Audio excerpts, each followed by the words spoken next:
Can Chrollo stop Pitou if he were in the place of Kite, Gon, and Killua? Sometimes you're just sitting, eating, walking down the street, or watching something, and suddenly those silly thoughts and questions hit you. Would Chrollo have stopped Pitou if he were in Kite's place? I thought about it for a moment and started to hypothesize a few possible scenarios, a little analysis, and a sip of contemplation, and my answer was yes, he could. Before you leave the video and drop a dislike, let me explain. Yes, maybe I consider myself bad at comparisons, but hear me out. First, let me analyze the fight between Pitou and Kite, which honestly, most people misunderstood. I'll clarify things properly. First of all, before Kite fought Pitou, he had fought many of the Chimera ants alongside Gon and Killua, so implicitly, he wasn't at 100% readiness. Secondly, and this is the most important thing that many anime viewers don't know, is that the fight between Pitou and Kite lasted the entire night. It was a battle that went on for hours. Perhaps it wasn't clear to many of us because we didn't see the whole fight and Togashi jumped straight to the ending, but the fight lasted the entire night. The third point, Kite fought without an offensive weapon, meaning the weapon he manifested was not a weapon used to inflict damage on the enemy. Rather, it had the ability to transfer Kite's soul into another body. So, Kite fought Pitou for an entire night without any weapon, just his own body. And if you recall, Kite's physical attack on that horse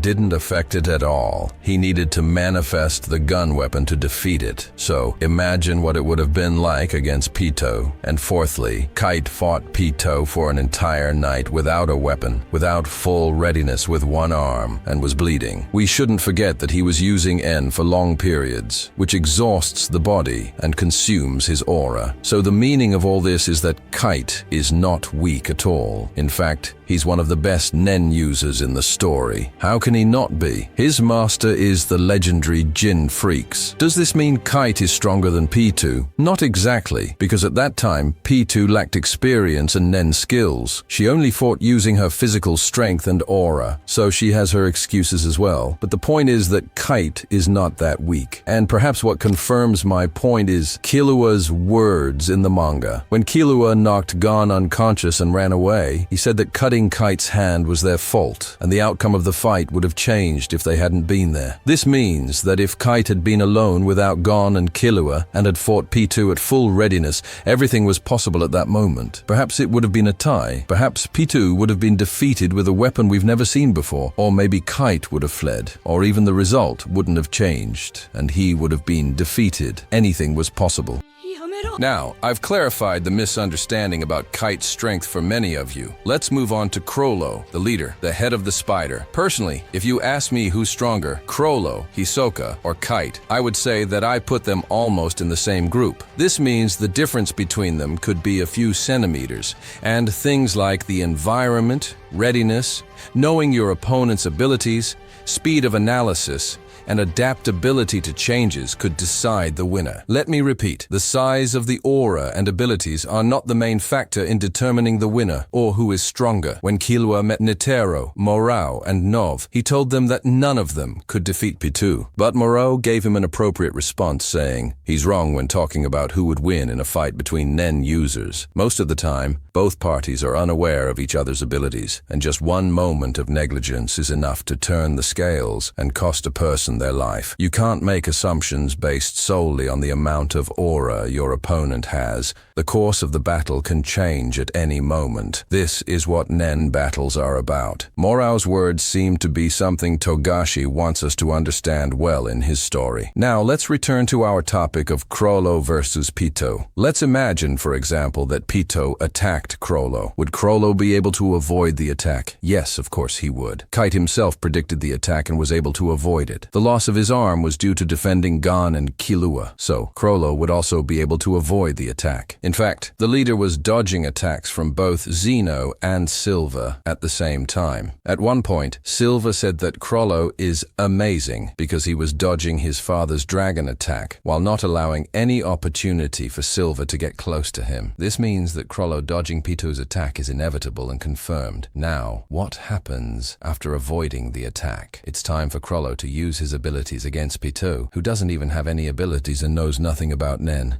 I need to pause here and explain something important that maybe not many of you know. There's a difference between using Nen and using Nen abilities. For example, Gon and Killua in the York New City arc were just Nen users without special abilities. Then, after the York New arc, they got their special abilities. Killua can transform his aura into electricity, and Gon has his Jajanken. This means that at that moment, Pitou had Nen but no abilities.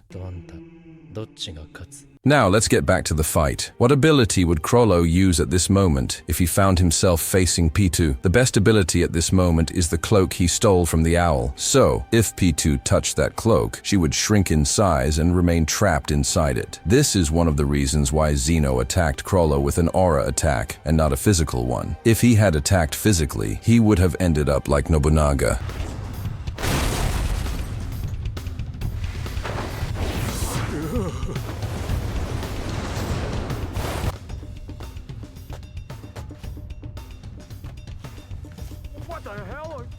And this is where experience comes into play. Pitou has no experience and doesn't know anything about Nen abilities. So, if she attacked, she would fall into the trap, and she wouldn't have an aura attack like Zeno. How would she solve this? Write your thoughts in the comments. Let's say that Pitou, thanks to her strong instincts, felt something unusual about that cloak. She started attacking cautiously, avoiding the cloak. For example, she might grab something heavy like rocks or trees and throw them at Chrollo in an attempt to defeat him or even confuse and exhaust him. Of course, if Togashi were hearing me now, he would be the one throwing trees at me. I've turned hunter battles into one-piece battles. But the important thing is, this isn't a foregone conclusion for Pitou at all because of this ability.